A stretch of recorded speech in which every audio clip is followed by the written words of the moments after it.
Kentucky teachers many times pay out of pocket for classroom needs, but a national crowdfunding site just for teachers is helping with donations from complete strangers. WKYT investigative reporter Miranda Combs has more on the cost of learning.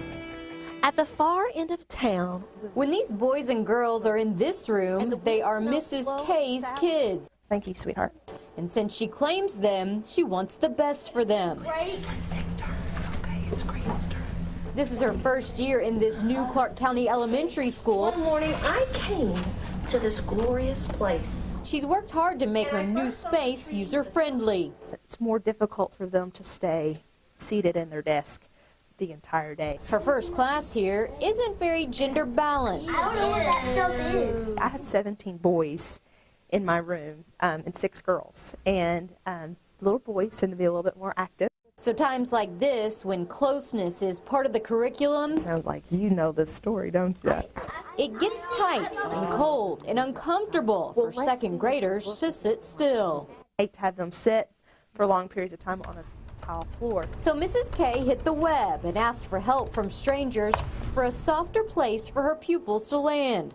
A carpet like this one runs upwards of $500. The carpet would help in that it just be a little bit more comfortable than just sitting on a tile floor. This site is called DonorsChoose.org, where teachers can post about projects or items they'd like to get for their class. It's a national site popular in central Kentucky.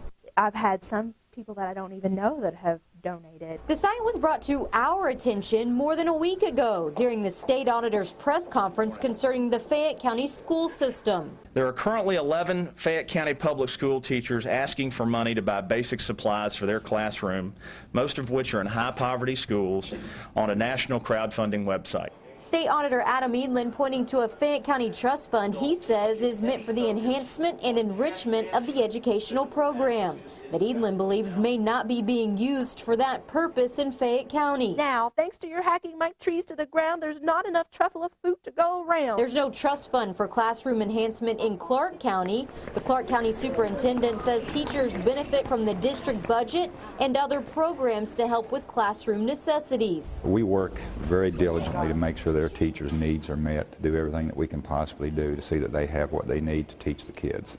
But he knows what the district can provide isn't always enough. They want the best that they can provide for their kids. So many end up paying out of pocket for materials to complement the class. You find creative ways to find things that aren't so expensive. But when the cost is more than they can justify paying on their own, they ask for donations here. Something like this affords them an opportunity to do things just for their classroom. Now all that was left beneath the bad-smelling sky.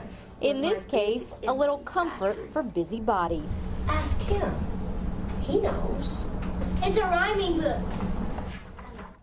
And as for Clark County, funding for classrooms is based on school population. Their budget includes money for materials and furniture for classrooms, but the superintendent says teachers are creative and many times want more than they have.